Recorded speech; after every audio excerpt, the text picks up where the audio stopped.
भारत माता की जय। भाइयों और बहनों और देशवासियों, 26 तारीख को दूसरे चरण के चुनाव हैं और जैसा कि इस बार चुनाव में विषय जो बीजेपी सरकार नहीं बोलूँगा, मोदी सरकार के हैं, तब के सरकार हमेशा पार्टी की होनी चाहिए। मोदी सरकार के विषय इस बार भ्रष्टाचार है, राम मंदिर है, ना तो रोजगार है, ना डीजल पेट्रोल है, ना गैस सिलेंडर है। इस विषय पे कल मैं थोड़ा विस्तार कर चुका हूँ। आज मैं सिर्फ उस विषय पे बोलूँगा जैसे कि मोदी जी हर मंच पे जाकर बोल रहे हैं कि मुझे भ्रष्टाचारियों को मिटाना है।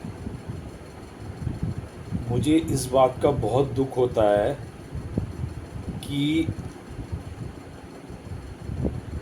मोदी जी जब ये बोलते हैं भ्रष्टाचारियों को मिटाना है, और क्योंकि वो एक सांसद भी हैं और संसद भवन में जाते भी हैं और संविधान की झूठी कसम खा के, ठीक है, कोई छोटे एमपी एमएलए कोई संविधान की झूठी कसम खाए, एक देश का शीर्ष पद पे रहने वाला प्रधानमंत्री ये बोलता है कि मुझे भ्रष्टाचारियों को हटाना है, भ्रष्टाचार दूर करना है।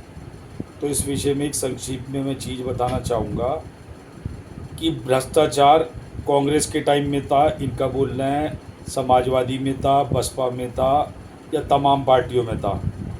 तो शुरुआत में इस चीज़ से करना चाहूँगा कि जो हेमंत बिस्वा असम के जो मुख्यमंत्री बना दिए, उनको भ्रष्टाचारी इन्होंने ही बोला था।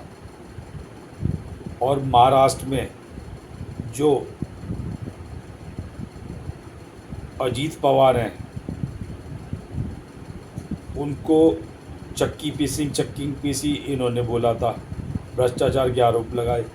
और इनके चमत्कार देखिए कि ये क्या करते हैं, छोटी मोटी पोस्ट नहीं देते भ्रष्टाचारी। जब इनकी पार्टी में वॉशिंग मशीन में धुल के आ जाता है, ये एक को तो मुख्यमंत्री बना देते हैं, और वित्त फाइनेंस, जिस पे फाइनेंस करप्शन का आरोप लगाते हैं, और उसको ही फाइनेंस मिनिस्ट्री दे देते हैं महाराष्ट्र में। तो इनकी कथनी और करनी में फ़र्क है। तो मोदी जी बिल्कुल आप ना बोलें कि आप भ्रष्टाचारियों के खिलाफ़ हैं। बस आप ये चाहते हैं भ्रष्टाचारी सिर्फ मेरी पार्टी में आएँ, किसी और पार्टी में ना रहें, पहली चीज़। दूसरी चीज़ मैं ये बोलना चाहूँगा कि अब जो ये कह रहे हैं ना भ्रष्टाचार नहीं है, भ्रष्टाचार नहीं है, अब सिर्फ भ्रष्टाचार का रूप बदल गया है, क्योंकि अब इनको नेताओं के पास इतना दिमाग नहीं है। इन्हें भ्रष्टाचार का जो दिमाग मिल रहा है कॉर्पोरेट लॉबी से मिल रहा है। मैं किसी का नाम नहीं लूँगा, उसमें अडानी अंबानी या तमाम कोई भी कॉर्पोरेट हो सकते हैं, जिसमें से जिसको इन्होंने जेल में भेजा शराब घोटाले में, रेड्डी से 60-70 करोड़ का इन्होंने चंदा लिया। तो ये हमारे यहाँ कहते हैं उग्रवादी होना पाप गुनाह है, उसको सज़ा मिलेगी, फांसी की मिलेगी या जो भी, लेकिन जो उग्रवादी को पनाह देगा उसको भी सज़ा मिलेगी। तो क्या इन लोगों को सज़ा नहीं मिलनी चाहिए जो इन्होंने रेड्डी से चंदा लिया? इन्हें शर्म नहीं आती इस चीज़ पे? दूसरी चीज़ अब मैं ये बताना चाहूँगा घोटाले किस टाइप के हैं। कांग्रेस के टाइम में कोई कोयला कंपनी 50,000 करोड़ की है, 5,000 करोड़ का मंत्रालय में रह के या पोर्ट एयरपोर्ट किसी ने भी घपला कर लिया तो कंपनी तो वहीं की वहीं रहती थी। वो बंदा या तो पकड़ा जाता था या उसको बर्खास्त कर दिया जाता था या जेल भेज दिया जाता था।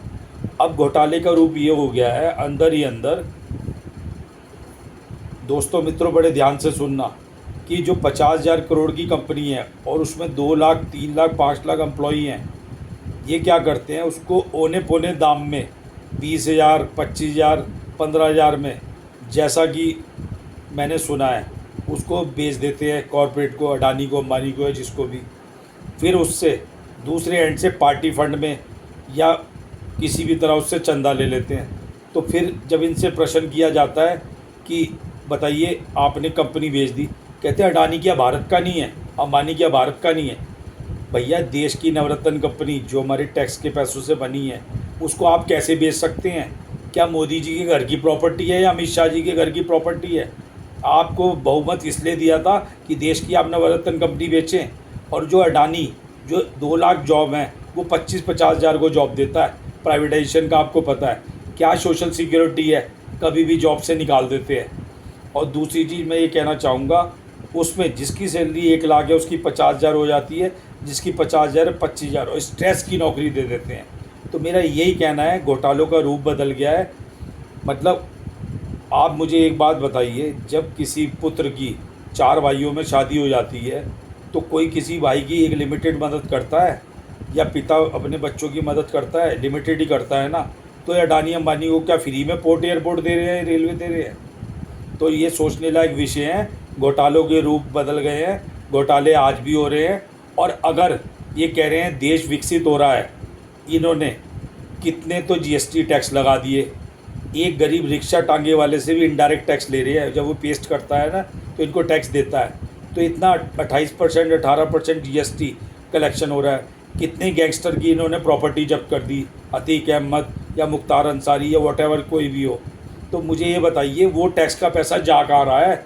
तुमने देश बेच के 2 लाख करोड़ का कर्जा कर दिया। और कांग्रेस ने, मैं कांग्रेस पार्टी के बारे में नहीं बोलूँगा, 70 साल में उनका कर्जा था 50,000 करोड़, अटक गया, मैं माफ़ी चाहता हूँ। तो 2 लाख करोड़ इन्होंने कर्जा कर दिया 10 साल के अंदर। तो ये उपलब्धि है, विकसित देश बनेगा 2047 में। मोदी जी आप कहाँ होंगे पहले 2047 में, ये बता दीजिए। गुजरात, हमारी आयु तो 100 साल की है, बहुत ज़्यादा स्वस्थ आदमी है। तो यही बोलना चाहूँगा। तो देश की जनता बिल्कुल ध्यान रखे, इन्हें वोट देना है तो कैसे देना है। अगले 5 साल में पूरा देश कॉरपोरेट के हाथों में चला जाएगा, सारे उद्योग गुजरात चले जाएंगे।